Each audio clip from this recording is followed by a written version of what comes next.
ñoom ñëpp ñi nekk ñi ku ne nga gis ko ci campagne yi yeewu yi ñu dem après la ñu fàtte dossier bi. bi Adji Sarr waxaatee coow li jógaat si la ñu dajalewaat donc ñi toogoon M2D yëpp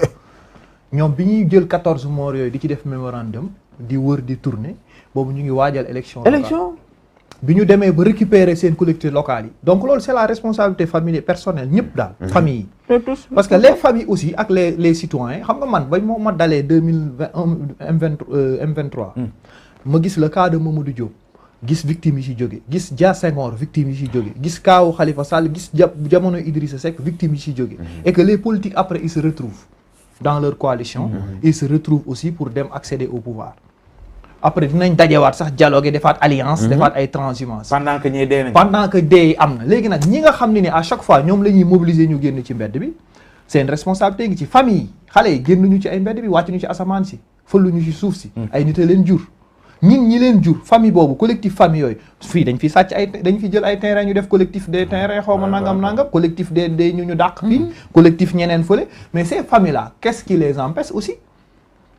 parce que ay justiciable la ñi Adji Sarr mënee yeewu xool benn Ousmane Sonko daal di ne am na problème ak moom ak justice ñu mën taxaw défendre ko ne droit wam la am na liberté pour dem defi ji loolu buñ ko tooñee noonu la famille yooyu aussi tamit parce que à l'unanimité des familles ci li ma yëgagul gisaguma leen ñoom famille yi ñu jóg taxaw ne dañuy porter seen dossier à part bi fa Serigne Mountakha yable dem defi ji indemnisation bi dem defal leen jàppale leen consoler leen mais à part ça M2D bi defoon mémorandum élection locale ba mu jotee calendrier république locale ba mu yegsee waxatuñu loolu waxu ay problème liste lañ doon wax ak installation mairie ak ay recours teg fa dossier bi ba dossier bi yëkkati ko waat donc beneen bi si topp mooy droit de l'homme ici c'est que Adji Sarr bi moom la ñëpp daw waaf parce que depuis l'événement du mois de mars dafa ne dafa wane société civile amul wane problème bi am ci presse bi xaaj bi yëpp dañu corrompre parce que dafa am ñaari pro presse ñi ku si ne moo tax débat bi man su amee gëmatuma révélation gëmatuma journaliste buy wax parce que c'est clair et net on a payé des journalistes dans tous les camps parce que jamono jiñ toll nii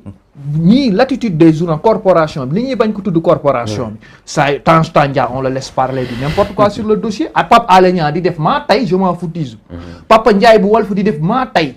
je m'en fous donc ñooñu ñëpp di def ci dossier bi lu leen neex donc tey jii nii ñooñu ñëpp ñu ngi yëkkati ko boo yëkkatee kaddu jëmale côté bee ñu songee la côté bee te ay journalistes ñoo koy def bu dee état bi aussi dafa gis benn information boo xam ne dafa jëm ci côté bi seeni journalistes ak seeni presse ak mais di nga leen nangu ni ci ñi ngay tudd nii am na ñoo xam ci fee la ñu des waaw xam nga fee ñi des xam nga li kii wax tey droit de l'homme ici dans les normes su dee dëkk la boo xam ne droit de l'homme ici dañuy liggéey ngir àq ak yelleef doomu aadama yi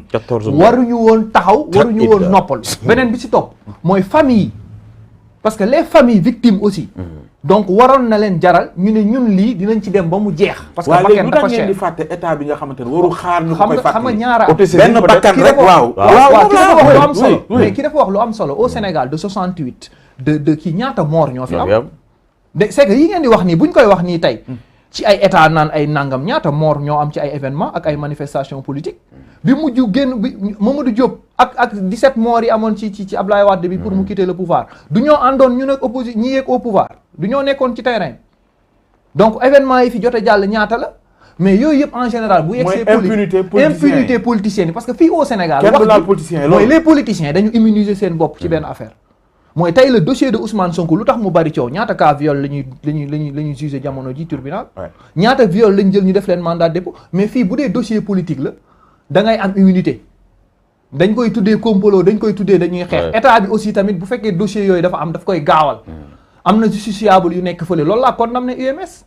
bi ngeen di génn di def sortie di wax ni ñu ngi ñuy wax fii ñu ngi ñuy wax fii dama leen doon xaar ngeen génn ni pourquoi respecté wu leen ñun magistrats yi ba nga xam ni amuñu personnel bu doy benn cabinet dañ koy jox 500 dossiers plusieurs justiciables tëdd fële. on nous parle de 500 juges am juge sax yoo xam ni dañuy quitter de la magistrature di dem di defi politique. alors que ñu ngi manqué personnel. am magistrat yoo xamante ne dañ leen affecté ci yenn zones yi duñ fa dem parce que amuñu infrastructure yu doy. am magistrat yoom formation bi mu laaj am chambre commerce yi. am cour des comptes yi ñoom loolu la ñu waroon génn wax. affaire commerciale yi affaire commerciale yi affaire foncier yi affaire héritage yi nga xam ne moo bloqué te dañ lay wax faute de personnel la ñu am ak faute matériel yu ñu koy def ak infrastructure bi ci topp mooy personnel amul avocat yu doy. tey jii nii ñu ngi naan ku ñu tooñ war nga mën a yóbbu benn avocat amul avocat c'est fermé notaire yi même chose c'est fermé donc greffier yi même chose donc ñoom bu ñu toogul ñu wax loolu pour man fa laa doon xaar UMS dëgg la sax war nañu mën a génn ndax syndicat la ñu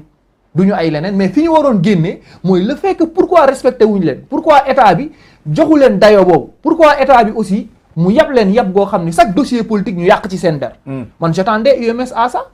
tey jii nii UMS boobu noonu ak ñooñu nga xam ni procureur yi nga xam ne en général ñoom ñooy dem ci côté état bi en général di jouer rôle état bi ñoom waroon nañ taxaw kaas loolu parce que benn corps la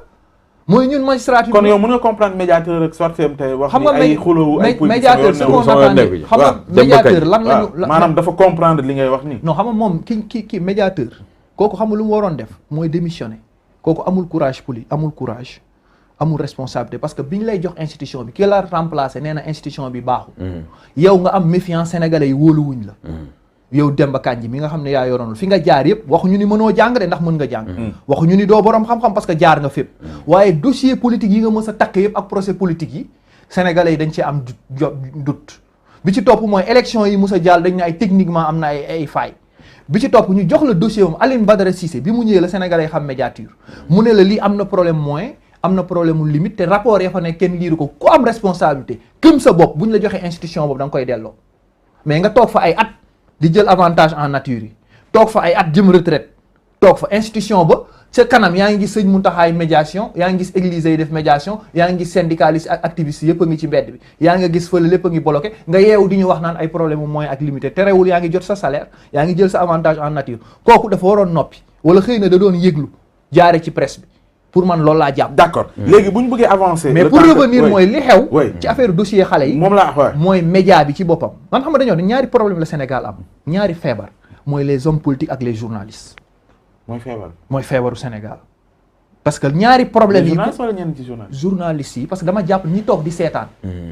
te ñeme mu ñu jël seen courage. di wax aussi complice lañu. parce que bu fekkente ne politique yi dañu déconné ñoom dañuy toog di def les procédés politiques. su dee kër sëriñ ci dafa am lu fa faay dañuy toog di def faay boobu mais si ces faits yi am nii dañuy toog ne pat soo waxee ñu ne la corporation. xam nga sax yow di nga jël courage wala keneen ni ci suñu biir mais man yéen ñëpp laa koy laawaale.